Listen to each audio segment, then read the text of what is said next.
자, 이제 내일까지 하면 요한계시록 큐티를 다 하시게 될 겁니다. 자, 오늘 마침 오늘 본문이 큐티 본문이 여기까지로 생각되는데 22장 5절까지가 오늘 큐티 본문일 겁니다. 자, 오늘은 1절부터 8절까지만 읽었지만 22장 5절까지 다 아울러서 말씀을 전하도록 하겠습니다. 자, 오늘 우리가 읽은 말씀은 우리가 흔히 말하는 새하늘과 새 땅, 천국에 대한 그런 말씀입니다.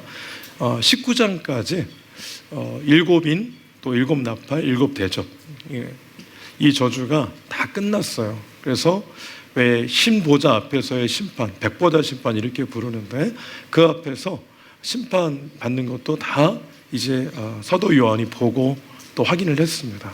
그 마지막 단계는 이제 예수 그리스도를 주로 믿는 자들, 죄의 문제가 해결된 예수님의 이 신부된 그런 교회 공동체가 영원한 천국에 들어가게 되는데 그 들어가게 될 새하늘과 새 땅, 그 거룩한 성 예루살렘에 대한 말씀이 오늘 쭉 기록되어 있습니다. 이 말씀을 쭉 보다 보면 사도 요한이 본 것이 있고 들은 것이 있어요.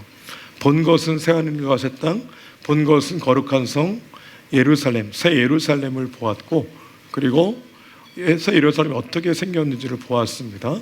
들은 것은 더 본질적으로 그 나라가 어떤 나라인지를 그렇게 이 사도 요한에게 들려주셨습니다. 자, 하나하나 이 말씀을 이제 전하겠는데요. 항상 설교자는 말씀을 이렇게 전할 때 하나님께서 이 말씀을 왜 전하게 하실까에 대한 그러한 이 물음이 있습니다. 하나님은 어떤 그 부분에 있어서 어떤 목적을 가지고 이 말씀을 전하게 하시는 걸까요? 근데 주님께서 제 마음속에 수면 위에 이렇게 뭔가 떠오르게 하듯이 떠오른 생각이 있는데 그것은 뭐냐면 천국에 대한 소망입니다. 천국에 대한 소망. 그러니까 천국과 지옥은 판타지 소설에 나오는 그런 일정 공간을 얘기하는 게 아니라는 것. 판타지 소설을 우리는 믿고 있는 게 아니고 하나님의 말씀을 믿고 있습니다.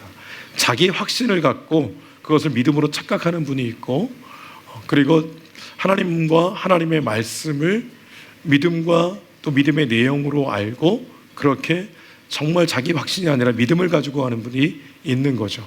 자기 확신은 자기를 믿는 겁니다. 자기의 경험을 믿는 거고, 자기의 지식을 믿는 거고, 자신이 맺은 관계를 믿는 거고, 다 자기 인식하에 갇혀 있는 게 자기 확신입니다. 우리는 우리 자신을 믿지 않습니다. 우리를 구원하신 그 하나님과 하나님의 아들, 이 땅에 오신 예수 그리스도 구원자이신 그분을 믿습니다. 성령께서 오늘 우리와 함께 하셔서 영원한 천국으로 우리 이끌어 가실 것을 가지고 계시는 것을 믿고 있는 것입니다. 우리는 이 믿음 가지고 창세기부터 요한계시록까지 보셔야 됩니다. 우리가 이해될 수 있는 영역만 하나님의 말씀으로 여겨서는 안 되겠습니다. 때로는 받을 수 없고 이해가 안 되고 정말 어려운 그런 말씀도 오늘 성경 말씀, 하나님의 말씀이라는 것을 꼭 기억하셔야 됩니다. 그래서 천국에 대한 이런 내용들이 뜬구름 잡기 식으로 우리가 그렇게 이해하기 쉬워서 이것을 판타지 소설에 나오는 어떤 이 부분으로 오해하기 쉬운데 그렇지 않습니다. 이것은 반드시 이루어질 하나님의 나라인 것입니다. 그래서 주님께서 이 말씀 우리에게 주시는 이유는 사도 요한에게 주셨듯 똑같이 우리에게 주신 이유는 이 천국에 대한 소망으로 오늘 이 땅을 살아가라고 우리에게 말씀을 하고 계신 것입니다. 예수 믿는 사람들이 천국에 대한 소망 없이 신앙생활을 한다는 것 자체가 굉장히 앞뒤가 안 맞는 이야기입니다. 예수님을 믿는데 천국에 대한 소망이 없다는 것은 도대체 무엇을 믿는 것일까? 예수님을 믿는다고 하는 그런 믿음이 도대체 그 내용은 무엇일까를 생각해 보게 됩니다. 여러분, 우리는 예수님 십자가의 피도 믿고, 그리고 그가 이루실 구원도 믿고 완성될 그 하나님의 나라도 믿는 그런 믿음의 사람인 줄 믿습니다. 천국에 대한 소망으로 분명해지시기를 주의 이름으로 축복합니다. 사도 요한이 본 것을 말씀드릴게요. 1절에 보게 되면 정확히 얘기하면 하나님 보여주신 거죠. 새 하늘과 새 땅을 보여주셨어요. 신천지가 여기서 따온 겁니다. 신천신지, 여기서 신천지가 나온 건데요. 새하늘과 새 땅을 보여주셨어요. 근데 우리가 알고 있던 처음 하늘, 처음 땅이 없어진, 그리고 바다가 다시 있지 않는 그런 곳을 이 사도 요한이 기술을 했습니다. 그대로. 자, 바다는 특별히 요한계시록에서 바다 그러면 악한 영이 머무는 곳입니다. 그러므로 바다가 없다는 것은 죄와 악과 악한 영이 이미 다 정리된 상태를 얘기를 합니다. 천국에는 죄가 더 이상 있는 곳이 아닌 거죠. 악이 머무는 곳이 아닌 겁니다. 그래서 바다가 다시 있지 않고, 그리고 깨어져 버린, 죄 때문에 깨어져 버린 그런 그 처음 하늘과 땅이 더 이상 없는, 그래서 새 하늘과 새 땅은 한마디로 얘기하면 본질이 다른 그런 곳이다, 이렇게 이해할 수가 있겠습니다. 비유하자면 이렇게 비유할 수 있겠어요. 고린도후서 5장 17절에 저와 여러분을 그리스도 안에 다시 태어난 새로운 피조물이라고 그랬습니다. 이전 것은 지나갔으니 보라 새 것이 되었도다 그랬습니다. 본질이 달라졌다, 그런 뜻입니다. 이전에는 육체와 정욕과 탐심으로 이끌려가던 그런 죄로 얼룩진 존재였지만 예수님 안에 다시 태어나서 하나님 말씀 붙들고 천국 소망으로 이 땅을 살아가는 구원받은 주의 백성이 된 것, 그래서 본질이 확 달라진 그런 존재인 겁니다. 세상에 대해서는 죽고 하나님께 대한 산자로 본질적으로 바뀐 존재로 주님이 우리를 그렇게 부르신 거거든요. 그렇게 세우신 거거든요. 본질이 다르다는 것은 바로 그런 겁니다. 그러니까 새하늘과 새 땅은 본질이 달라진 그러한 곳임을 사도 요한을 통해서 오늘 가르쳐 준 거예요. 근데 그 본질이 무엇인지를 하나하나 알려주시는데 2절에 보게 되면 그 새하늘과 새 땅에 있는 거룩한 성 예루살렘, 새 예루살렘을 보게 됩니다. 거룩한 성 새 예루살렘, 그것을 하나님께로부터 하늘에서 내려오니 준비한 것이 신부가 남편을 위하여 단장한 것 같더라, 이렇게 얘기를 했습니다. 그러니까 새 하늘과 새 땅에 있는 거룩한 성 예루살렘이 하나님께로부터 하늘로부터 내려오는데, 근데 그것을 보니까 신부가 신랑을 맞이할 걸 준비할 때 단장하는 것처럼 그렇게 단장한 거룩한 신부와 같다, 이렇게 사도 요한이 기술을 한 겁니다. 그가 그것을 보고 그의 인식의 한계 안에서 기록을 쭉 이렇게 한 겁니다. 자, 그 새하늘과 새 땅에 있는 거룩한 성 새 예루살렘을 이제 우리가 읽지 않았습니다만 9절부터 27절까지 쭉 읽어보면 이렇게 묘사를 했어요. 금으로 만들었습니다, 기본적으로. 그래서 예루살렘 성이 있고 그 성 바깥에 성곽이 있습니다. 그 성곽은 벽옥이라는 것을 그런 보석으로 쌓아 올린 형태로 지어졌고요. 그 성곽이 이렇게 네모 반듯한데 동서남북에 문이 3개씩 있었습니다. 그 문은 진주로 만들었고요. 그 문을 지키는 천사가 12천사가 있었습니다. 그 문 위에, 진주로 만든 그 문 위에 이스라엘의 12지파의 이름이 기록되어 있다 그랬습니다. 그리고 성곽을 만든 그 기초석이 12개가 있는데 12가지 보석으로 만든 그 기초석, 그 성곽의 기초석이죠. 거기에 그 위에 이름이 써 있는데 어떤 이름이 써 있냐면 예수님께로부터 이제 보냄받은 12사도의 이름이 거기에 기록되어 있다 그랬습니다. 그리고 그 성문을 이제 열고 딱 들어가게 되면 거룩한 성 예루살렘 성이 딱 있는데 새 예루살렘 성을 보니까 보좌가 있고 보좌로부터 이 생명수의 강이 흘러내려와요. 그리고 그 강이 생명길 그 한복판으로 흐르는데 좌우에 생명나무가 있었다 그랬습니다. 그리고 생명나무에 12달 동안 매달 다른 12개의 열매를 맺게 되고 그 잎사귀로 모든 걸 치료하였다, 이렇게 성경은 이 새 예루살렘과 그리고 이 성곽에 대해서 묘사를 이렇게 사도 요한을 통해서 해주고 있습니다. 자, 이것이 의미하는 바가 굉장히 중요합니다. 자, 사도 요한은 이것을 보았어요. 근데 하나하나 하나님께서는 본질적으로 그게 어떤 의미가 있는지를 사도 요한에게 천사를 보내서 하나하나 알려주십니다. 성경 말씀 9절 그리고 10절을 읽도록 하겠습니다. 22장 9절 10절입니다. 자, 시작. 7 대접을 가지고 마지막 7 재앙을 담은 7 천사 중 하나가 나와서 내게 말하여 이르되 이리 오라, 내가 신부 곧 어린 양의 아내를 네게 보이리라 하고. 자, 보십시오. 자세히 보시면 신부 곧 어린 양의 아내를 내게 보이겠다 이렇게 얘기했어요. 여기서 말하는 어린 양은 예수님을 얘기합니다. 그러니까 예수님의 아내, 예수님의 신부를 보여주겠다 얘기했습니다. 그래서 교회를 이름하여 어린 양의 아내, 예수 그리스도의 신부, 교회를 그렇게 부릅니다. 그래서 교회와 예수님과의 관계를 얘기를 할 때 신랑과 신부로 그렇게 이 표현을 하는 것을 많이 성경에서 보게 되는데, 특별히 저 말씀이 바로 그런 의미를 담고 있습니다. 그러니까 예수 그리스도의 신부 어린 양이 무엇인지를 보여준다고 하는 거죠. 10절을 읽겠습니다. 시작. 성령으로 나를 데리고 크고 높은 산으로 올라가 하나님께로부터 하늘에서 내려오는 거룩한 성 예루살렘을 보이니. 아멘. 천사를 따라 그 높은 산에 올라갔는데 그가 어린 양의 신부 아내를 보여주겠다고 해서 딱 보여준 것이 똑같아요. 2절 말씀처럼 하나님께로부터 하늘에서 내려오는 거룩한 성 새 예루살렘을 보여준 겁니다. 그건 뭡니까? 거룩한 성 새 예루살렘이 곧 어린 양의 신부, 어린 양의 아내다, 이렇게 우리가 이해할 수 있겠습니다. 어린 양의 아내가 뭐라고 그랬다고요? 교회라고 했습니다. 그러니까 이 땅에 교회 공동체가, 우리 한 사람 한 사람이 교회이고 교회가 모여서 교회 공동체를 이룹니다.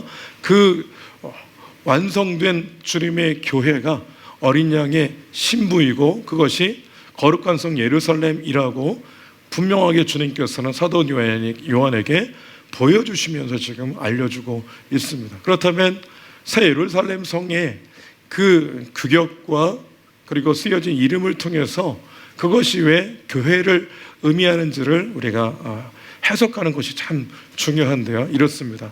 12개의 문이 있잖아요. 그 문 위에 12지파의 이름이 쓰여 있다 그랬습니다. 구약의 12지파는 뭡니까? 구약 교회를 얘기를 합니다. 그 성곽의 기초석이 12개 보석으로 만들어졌는데 그 보석 위에 12사도의 이름이 적혀 있다고 그랬어요.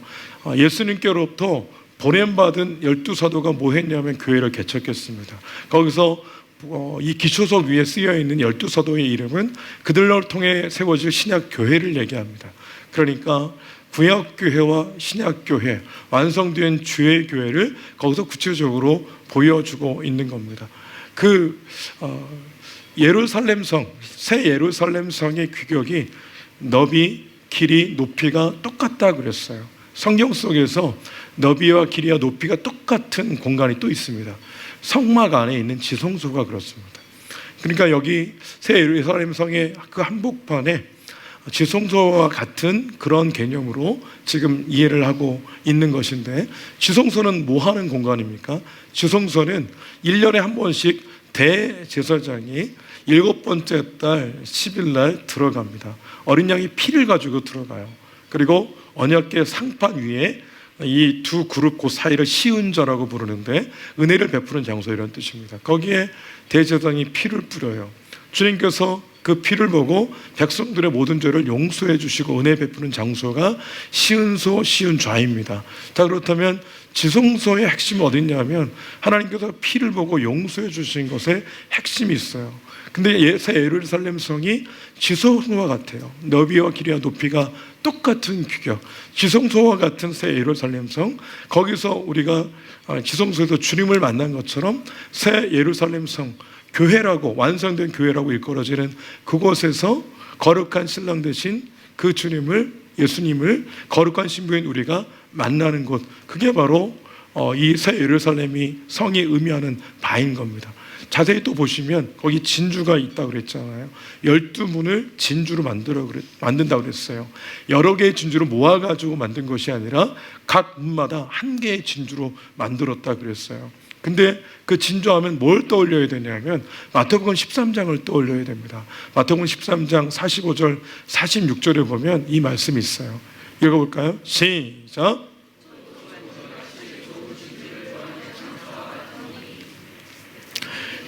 다시 읽겠습니다. 처음부터 다시 45절부터. 자, 시작. 또 천국은 마치 좋은 진주를 구하는 장사와 같으니 극히 값진 진주 하나를 발견하며 가서 자기의 소유를 다 팔아 그 진주를 사느니라. 아멘. 예수님께서 마태복음 13장에서 천국에 대한 세 가지 비유를 얘기하시는데 그중에 두 번째 비유입니다. 두 번째 비유의 핵심은 뭐냐면 우리가 진주라는 거예요. 저와 여러분이 극히 값진 진주란 겁니다. 근데 예수님께서는 그 진주를 사는 장사와 같다 그랬어요. 그래서 극히 값진 진주를 발견했을 때 그 진주 장사꾼은 발견하자마자 모든 대가를 다 지불하되 소유까지 다 팔아서 그 진주를 샀다 그랬습니다. 이게 천국의 비유예요. 이 뜻이 뭡니까? 저와 여러분이 극히 값진 진주인 겁니다. 근데 진주가 진주인지 몰랐어요. 저와 여러분이 얼마나 놀라운 존재인지를 잘 깨닫지 못했습니다. 하나님께서 택하신 주의 자녀란 사실을 잘 몰랐어요. 근데 예수님께서 장사꾼인 그분이 모든 대가를 다 지불하고 그렇게 극히 값진 진주를 사가지고 그때부터 진주로 이 땅에서 이렇게 살아가도록 구원하셨다는, 그게 바로 천국에 대한 비유입니다. 그러니까 진주문이 의미하는 바는 바로 저와 여러분이 그런 과정을 거쳐서 교회가 되었고 그걸 우리를 신부로 여겨주셔서 주님께서 우리를 맞아주셨다, 그런 의미인 겁니다. 특별히 좀 더 구체적으로 한번 살펴보면 21장 22절을 한번 읽어볼게요. 자, 읽어보겠습니다. 시작. 내가 성전을 보지 못하였으니 이는 주 하나님 곧 전능하신 이와 및 어린 양이 그 성전이심이라. 다시 한번요. 시작. 성 안에서 내가 성전을 보지 못하였으니 이는 주 하나님 곧 전능하신 이와 및 어린 양이 그 성전이심이라. 아멘. 보십시오. 새 예루살렘 성이 교회라고 했습니다. 어린 양의 신부라고 했어요. 근데 그 성 안에 들어갔어요. 근데 거기에 누가 계시냐면 어린 양이신 주님이 거기에 계시는 거예요. 자, 이 뜻이 뭐냐면 주님과 우리는 온전히 연합된 관계입니다. 여기서 얘기하고 있는 것은 영원한 새 예루살렘 성의 그 본질은 뭐냐면 주님과의 온전히 연합을 얘기하는 거예요. 한 여자와 한 남자가 만났습니다. 부부가 됐어요. 이걸 뭐라고 그러죠? 연합이라고 합니다. 함께 사는 겁니다. 연합인 거예요. 신랑 되신 주님과 신부된 교회가 만났습니다. 연합인 거예요. 근데 이 땅에서는 어떻습니까? 불안합니다. 불안해요. 여러 문제가 많죠. 영원한 천국에 갔을 때 그 관계는 완전히 완성될 그런 관계인 겁니다. 주님께서 그것을 구체적으로 보여주시는 거예요. 성 안에 들어갔더니 거기에 주님밖에 없어요. 다 없고 주님밖에 없습니다. 자, 오늘날 우리가 이 땅을 살아갈 때 아주 중요하게 생각해야 될 건 뭐냐면 교회 공동체는 거룩한 신부입니다. 새 예루살렘 성과 같은 거죠. 교회 안에 들어오면 누굴 만나야 되죠? 주님을 볼 수 있어야 됩니다. 주님을 볼 수 있어야 되는 거예요. 사도 요한이 보니까 그 새 예루살렘 성에는 더 이상 해달이 이 광명체가 필요 없다는 거예요. 왜냐하면 하나님의 영광이 얼마나 보석처럼 밝게 빛나는지 더 이상의 빛이 필요 없다는 거예요. 어린 양 대신 예수님이 등불 되시기 때문에 더 이상 광명체가 필요 없는, 더 이상의 어둠도 없고 저주도 없는 그런 곳이라고 사도 요한을 통해서 하나님 우리에게 가르쳐주고 있습니다. 근데 그 핵심에 누가 있냐면 주님과 교회가 온전히 연합되어 있기 때문에 더 이상 다른 것이 필요가 없는 그런 나라인 거죠. 자, 성경 말씀 한 군데만 살펴볼게요. 에베소서 2장 21절 22절만 읽겠습니다. 자, 읽겠습니다. 시작. 그의 안에서 건물마다 서로 연결하여 주 안에서 성전이 되어가고 너희도 성령 안에서 하나님이 거하실 처소가 되기 위하여 그래서 예수 안에서 함께 지어져 가느니라. 아멘. 그리스도와 온전히 연합된 교회 공동체지만 하나님 나라에 가서 완성될 그 연합의 관계지만 이 세상에 존재하는 모든 교회는, 여기서 교회는 저와 여러분 구원받은 교회 공동체를 얘기한다고 그랬습니다. 교회는 늘 불안합니다. 지금은 어떤 과정 가운데 있어요. 완성을 향해 가는 과정 가운데 있습니다. 완성을 향해 가는 과정 가운데는 우리가 생각할 때 흠과 티가 많이 있을 수밖에 없습니다. 그래서 주님이 우리 안에 계세요. 저와 여러분 안에 거하십니다. 우리는 연합된 관계예요. 근데 뭡니까? 연합된 관계지만 여전히 내 안에 내가 살아있어요. 예루살렘 성 안에, 새 예루살렘 성 안에 딱 들어가서 보니까 예수님만 계셨는데 내 속을 들여다보니까 예수님 없고 나만 있어요. 내 감정만 살아있고 내 정욕만 살아있고 내 탐심만 살아있어요. 교회 공동체 안에 쭉 들어왔는데 그 과정에 흠과 티가 많은 교회일 수밖에 없기 때문에 교회에 왔더니 상처를 받은 일이, 교회에 왔더니 너무나 아픈 일들이 더 많이 생길 수도 있습니다. 없으면 더 이상한 겁니다. 이 땅의 교회는 계속해서 지어져 가는 과정 가운데 있습니다. 이 과정을 거쳐서 완성될 거예요. 그 과정 가운데 있는 저와 여러분, 과정 가운데 있는 교회 공동체임을 우리는 인정을 해야 됩니다. 근데 우리가 주목해야 되는 것은 그 안에 들어갔을 때 예수님만 딱 볼 수 있었던 것처럼 우리는 계속해서 끊임없이 이 땅 가운데서 우리 자신을 부정하는 길을 걸어가야 됩니다. 자기를 표현하고 자기 십자가를 지고 걸어가는 일을 지속적으로 해나가야 됩니다. 자기를 부인할 때 우리 안에 누가 드러나냐면 결국 주님이 드러나게 돼 있어요. 교회 공동체 외에 자기가 살아있으면 교회 공동체는 주의 영광의 빛이 환하게 비춰지기가 어렵습니다. 교회 안에 딱 들어왔는데 하나님의 영광을 맛보고 하나님의 사랑을 맛보고 주께서 주시는 은혜를 가득히 담고 그 능력을 경험하고, 그래서 하나님 어떤 분인지 본질적으로 깨달아가야 되는데 교회에 왔더니 사람만 보이고, 교회에 왔더니 사람의 본성만 보이고, 교회에 왔더니 사람의 기질만 보이고, 그의 정욕과 탐심만 보이고, 끼리끼리만 보이고, 그러면 교회답지 못하죠. 그럼 본능적으로 예수님을 모르는 분들도 다 압니다. 교회는 그런 곳이 아닌데 그런 교회, 옳지 않은 그런 교회라고 막 그런 단정을 짓습니다. 그게 틀린 말은 아니잖아요. 우리가 죽어야 내 안에 계신 주님이 드러나고, 우리가 죽어야 교회 공동체 안에서 주님이 드러나는 줄로 믿습니다. 이게 새 예루살렘 성, 새 하늘과 새 땅의 본질입니다. 그렇다면 구체적으로 주님이 이렇게 그 땅의 본질을 이렇게 말씀하셨어요.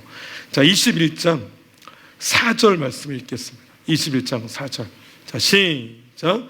모든 눈물을 그 눈에서 닦아주실, 다시는 사망이 없고 애통하는 것이나 곡하는 것이나 아픈 것이 다시 있지 아니하리니 처음 것들이 다 지나갔음이러라. 아멘.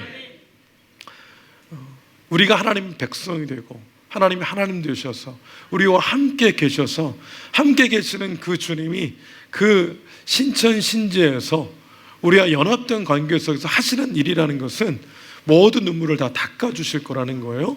그리고 다시는 사망이, 애통이, 곡하는 것이, 아픈 것이 다시 있지 않게 하는 이 모든 것이 완성된 것을 그 나라의 특징으로 본질로 얘기를 하고 있습니다.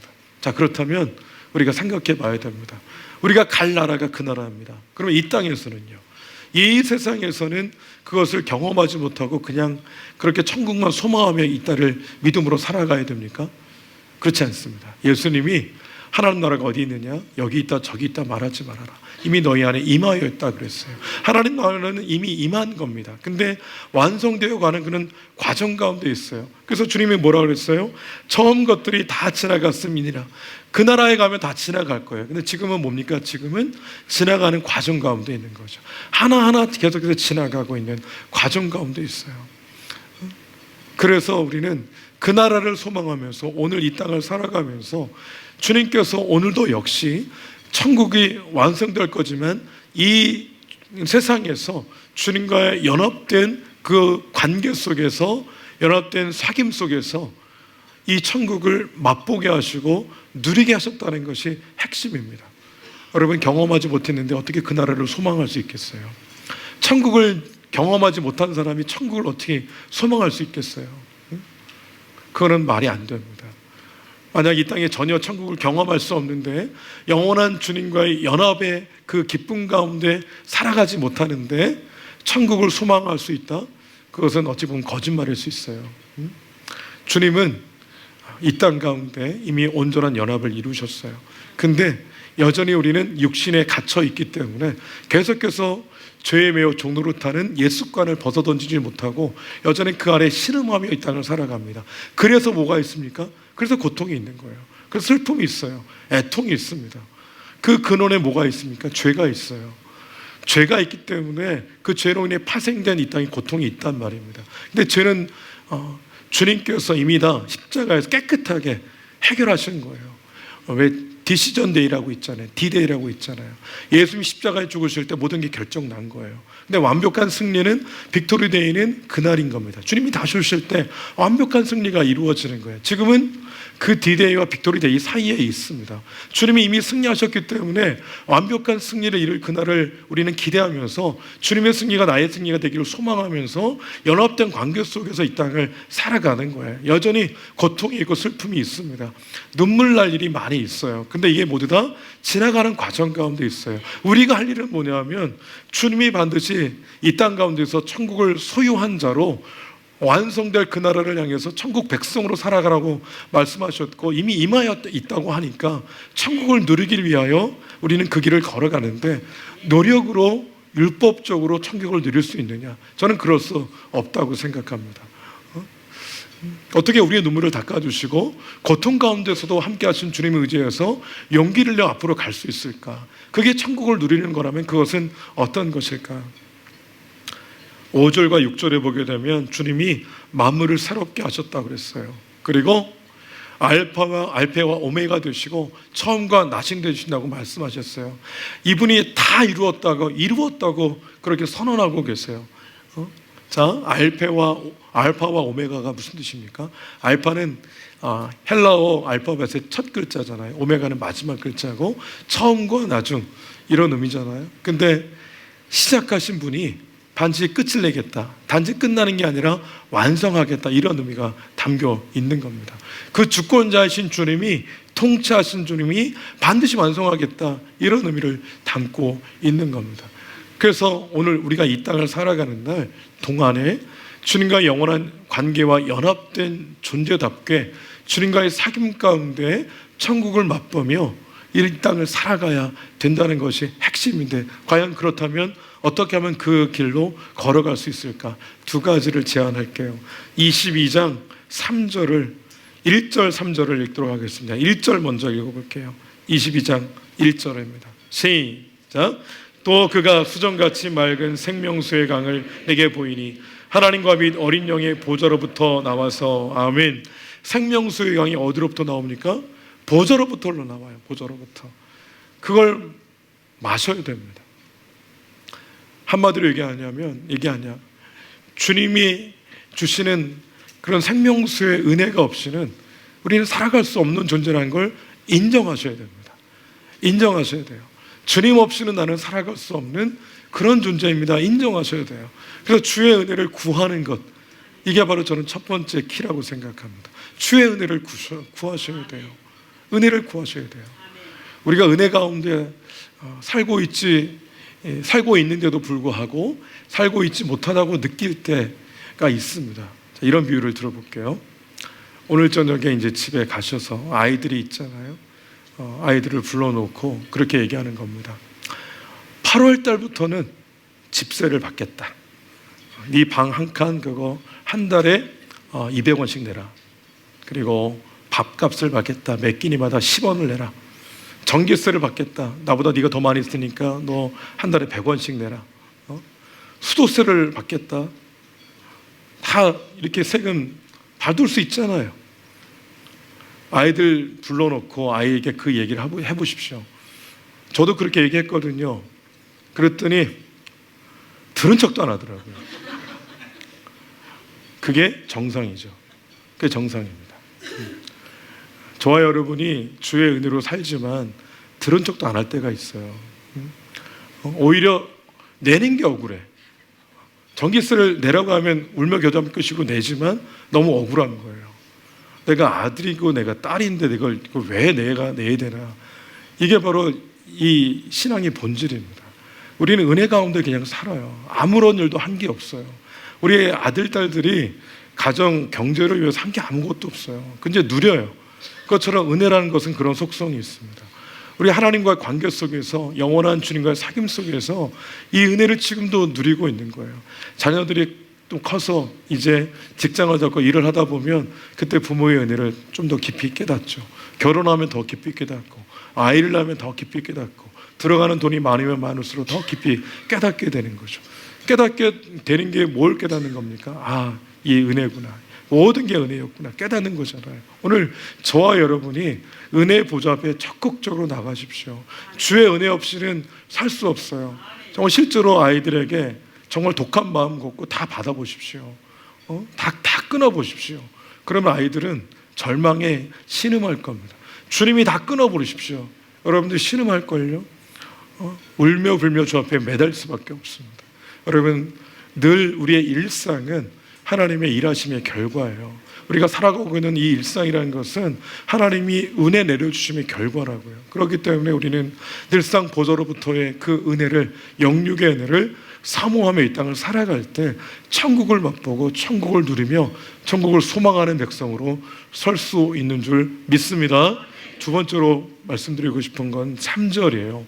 3절 읽을게요. 시작.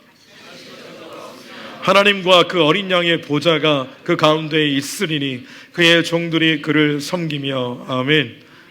그 보좌 앞에서 그 종들, 구원받은 주의 백성들, 거룩한 천사들이 거기서 주님을 섬겼다 그랬어요. 여러분, 섬기는 게 뭡니까? 예배하는 거예요. 예배하는 겁니다. 이게 본질이에요.